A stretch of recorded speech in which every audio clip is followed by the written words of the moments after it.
Então, continuando nossa série de aulas, na aula anterior a gente viu sobre as substâncias ácidas, agora a gente vai ver sobre as substâncias bases, segundo o conceito de Arrhenius. Segundo o conceito de Arrhenius, a base é toda substância que em solução aquosa sofre dissociação. Lembra, quando for um ácido, sofre um processo de ionização. Quando é uma base, sofre um processo de dissociação, liberando OH-.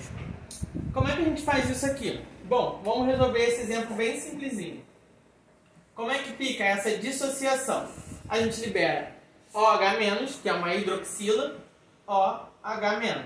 Temos uma hidroxila aqui, né? Então nós vamos ficar com Na+, para entrar em equilíbrio. Serve o mesmo conceito que a gente usou na aula passada sobre os ácidos.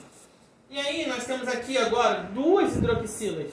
Ou seja, eu vou pegar o meu O, como eu tenho duas hidroxilas, eu vou escrever aqui 2OH-, porque ele dissocia liberando OH-. E aí nós vamos ficar aqui com Ca+. Ué, mas aqui se eu liberei duas hidroxilas, então aqui eu preciso ter mais 2. Quanto à classificação das bases. Bom, a classificação das bases é bem simples. A gente vai ver o número de hidroxilas. Então vou anotar aqui para não esquecer. Ver o número de hidroxila. O que é ver o número de hidroxila? É o nosso OH. Então aqui eu tenho quantos? Um só. Então nós temos uma monobase. Aqui uma dibase, porque eu tenho 2. Uma tribase e aqui uma tetrabase. Então, continuando, nós aqui temos uma... Como é que era mesmo? Eu falei se tiver uma hidroxila é o que? Ah, isso, uma monobase. Monobase. Se tiver duas hidroxilas, é uma dibase. 3 hidroxilas, uma tribase. E aqui 4 hidroxilas, uma tetrabase.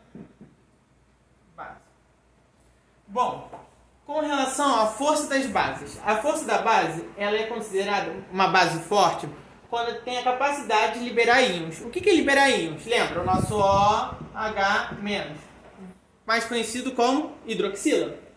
E aí, para ser uma base forte, vai pertencer à família 1A e 2A, exceto o BOH e o MgOH. Poxa, mas ficar falando assim é estranho? É muito estranho. Mais na frente a gente vai ver como é que faz para dar nomenclatura às nossas bases.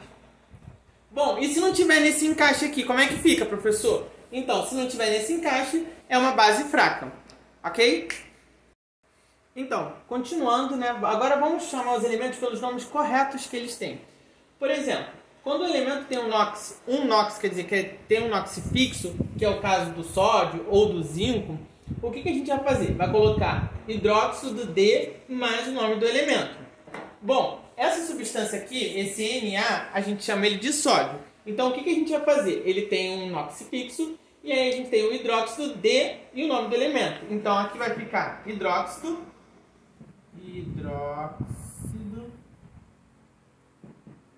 de, e aqui, né, sódio. E o zinco? Bom, mesma coisa. Tem um NOx fixo, e aí nós vamos chamar de hidróxido de e o nome do elemento. Então, aqui vai ficar hidróxido de zinco. Tá, e quando o NOx puder variar? Bom, e aí quando o elemento tiver mais de um NOx, a gente vai chamar hidróxido de, o nome do elemento e o número de algarismos romanos. E como é que eu faço para fazer isso, professor? Bom, a gente só vê a quantidade de hidroxilas que nós tivermos no elemento. Por exemplo, aqui nós temos 2 hidroxilas e aqui nós temos 3 hidroxilas. Então, a gente vai chamar hidróxido de...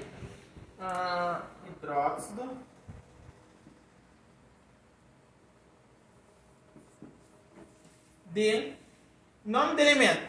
Que elemento é esse aqui? É o ferro. Então, hidróxido de ferro e o número de algarismos romanos. Aqui nós temos 2 hidroxilas, então hidróxido de ferro 2. E embaixo, a mesma coisa. Hidróxido, né? Seguindo a regrinha. De ferro. Só que aqui, olha só, na hora que a gente fizer o processo de dissociação, vai liberar 3 hidroxilas. Então aqui vai ser hidróxido de ferro 3. Bem simplesinho, né? Tranquilo? Então, para finalizar a questão das nomenclaturas, nós também podemos apresentar de uma outra maneira. O NOx pode estar explícito no nome, usando os sufixos ico ou oso. E como é que eu faço isso? Bom, o maior NOx é ico e o menor NOx é oso. Então, mesma coisa, a gente vai botar o hidróxido D, então a gente já sabe que aqui vai ser, né, hidróxido D, parte do nome. Bom, esse aqui é o ferro, né? Então a gente vai botar parte do nome, né? É a mesma coisa do de baixo. Hidróxido